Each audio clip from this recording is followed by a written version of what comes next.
to start off today's video, I am very excited to announce that we have started a brand new Discord for loyalty. So if you're interested in interacting with me on a more personal level, as well as interacting with other members of this community, maybe looking for some members to do co-op with whenever the game comes out, as well as the investments channel and all of that, I would highly suggest for you to check out the description or the pinned comment and go ahead and click on that Discord link and join the Discord. Now, before we get into today's video, what I did was I went into RotoWire, I checked the 3-year averages, looked at the attributes, and then I said to myself, would these attributes be increased or decreased? And then with that being said, would the overall go up or down? We're starting with Ronald Acuna Jr., 94 overall. I believe that his contact versus left would be decreased, and then his contact versus right would be increased. Therefore, I have him starting the game off at a 93 overall, similar to Shohei Ohtani. I think that they're going to be perfectly matched for each other right there. We then move on to the second Braves player, Freddie Freeman.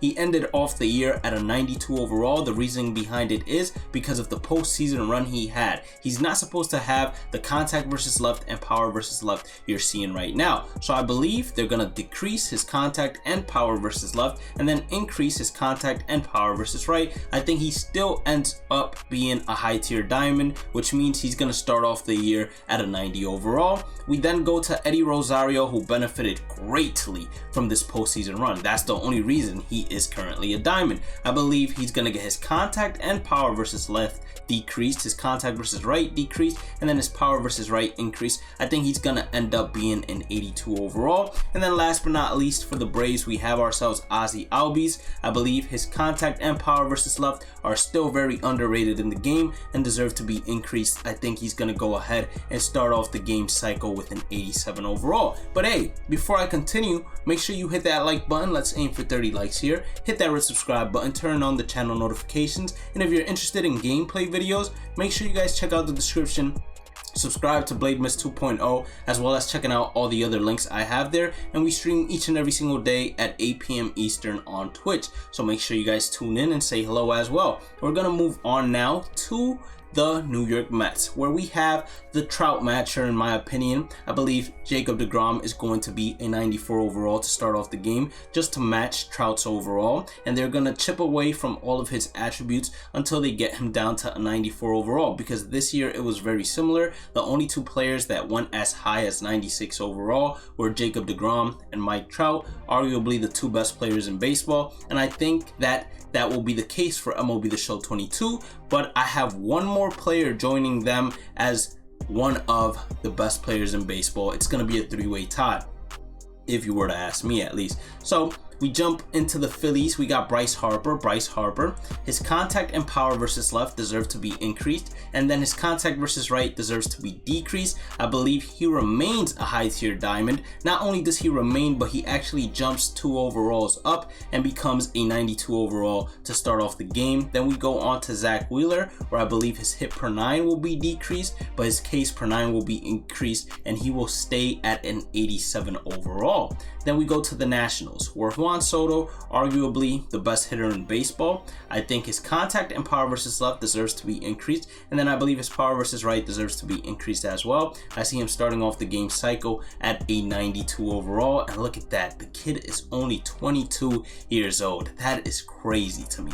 Now Joey Vado, 85 overall. He had a resurgence last year. I don't expect it to happen again this year, and I'm almost 100% positive SDS does not expect it to happen this year either. So I think his contact versus left and power versus left is going to decrease more than what you already see it being decreased to, and I think the same thing is going to happen to his contact and power versus right, because it doesn't deserve to be that high, truth be told. I see him dropping all the way down to an 82 overall gold to start off the year. Nicholas Castellanos is probably going to be the highest overall on that team. Then we go on to Corbin Burns, who's coming off that Cy Young year. He's going to get his hits per 9 decreased, but then every other pitching category is going to be increased. I see him jumping from a 91 overall to a 93 overall, matching Acuna and matching Shohei Ohtani.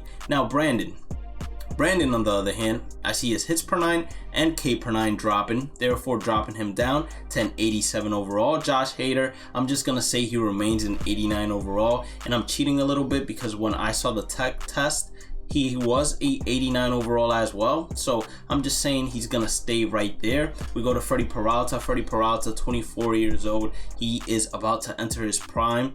He's gonna have his K per 9 increase, walks per 9 increase. I see him jumping from an 87 overall to an 88 overall. Nolan Renato is going to be on the Cardinals, and he's really one of the players that I was just confused the entire year about, because he started off the year as a high tier diamond, a 91 I believe, and then they dropped him down to a 90 and then dropped him down to an 89. I think he might have actually started it off as a 92, and then they kept on going from 89 to 90 back down to 89, and then they just left him off as an 89. But it doesn't make any sense, because if you look at his 3-year averages, he was performing greatly when we're looking at 3-year averages. But last year he did have a little bit of a slump, but I didn't think it warranted him dropping out of high tier diamond. So I see him jumping back up to high tier diamond with his contact versus left increase, and then contact and power versus right being increased. Tyler O'Neill, on the other hand, I see his contact and power versus left being decreased and him dropping back down to gold to an 84 overall. The same thing is going to happen with Harrison Bader,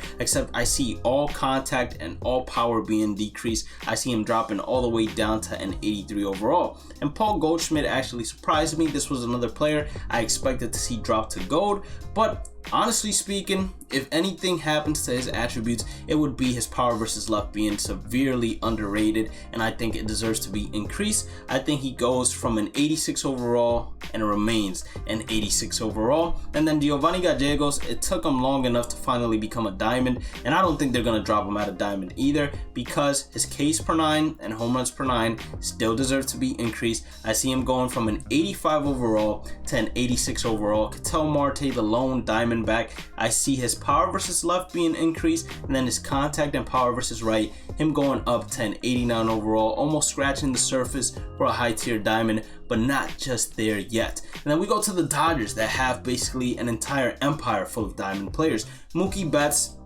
I see his contact versus left and power versus left being decreased, and then I see his power versus right being upgraded, and I see him dropping down from a 92 to a 90 overall. We then go to Max Scherzer, which is no longer on the Dodgers. Of course, he's on the Mets. I see Max Scherzer going ahead and being perfectly rated. Actually, he should remain a 92 overall. I don't understand why they would change anything at all. He had an incredible season last year. And then we go to Trey Turner, where I think his contact and power versus right still deserve to be increased, and his power versus left still deserve to be increased. Don't believe me? Look at his 3-year averages and then compare it to other players that have much higher ratings than him in terms of the attribute scale, and you're gonna say to yourself, damn, he really is severely underrated. I think he's gonna go ahead and start off the game as a 92 overall. Trevor Bauer, I can't go ahead and adjust his rating at all, or his attributes, just because we don't know what's going to happen to him, so I just left it alone. When we're talking about Max Muncy, on the other hand, I think his contact and power versus right will both be decreased, as well as his contact versus left being decreased. I see him going down from an 89 overall down to an 87 overall. The reason that Will Smith is a diamond is also because of the postseason run he had. I believe that his power versus left and contact versus right both will go down, and he's gonna drop down from an 86 overall to an 82 overall. When we're talking about Walker Buehler, on the other hand, I see them taking away from his hits per 9, but remaining at an 85 overall. I was on the edge. I was gonna drop him down to an 84 overall, but he did finish 4th in Cy Young votes, and I said they're not gonna do him dirty most likely, so go ahead, keep him as a diamond. But hey, maybe if Clayton Kershaw re-signs with the Dodgers, they go ahead and drop Walker Buehler from diamond to gold, but I think it's unlikely. I think they both stay diamond. I believe the same thing is going to happen to Clayton Kershaw. They're just going to take away from his hits per 9, but he should stay as an 85 overall diamond. I think both of them are going to be 85 overall diamonds. Then Kenley Jansen, on the other hand, I believe that Kenley Jansen is going to lose from his walks per 9, he's going to lose from his hits per 9, and he's going to lose from his Ks per 9, and he's going to drop down from an 85 overall to an 83 overall. We then go to the San Diego Padres, where we have the third player, which I believe will match Trout and Jacob deGrom in terms of overall, and that's going to be Fernando Tatis Jr. I believe his contact and power versus left deserve to be increased, while you go ahead and decrease his contact versus right, and that's going to put him at a 94 overall to go ahead and start off the year. And then we continue on to Manny Machado, where I believe his contact and power versus left deserve to be increased, but then his numbers against right-handers deserve to be decreased, putting him down to an 86 overall. I see Jay Cronenworth, especially dependent on the position they put as his primary, dropping out of diamond to gold. I see his contact and power versus left being decreased, and then his power versus right increased a bit. I see Joe Musgrove getting his home runs per nine and hits per nine decrease. I see him dropping down from an 85 overall down to an 83 overall. Kevin Gausman, all I see is his hits per nine dropping, but I don't see him dropping out of diamond. I think he remains an 85 overall diamond. As you all know, Buster Posey retired, so we don't have him anymore, unfortunately.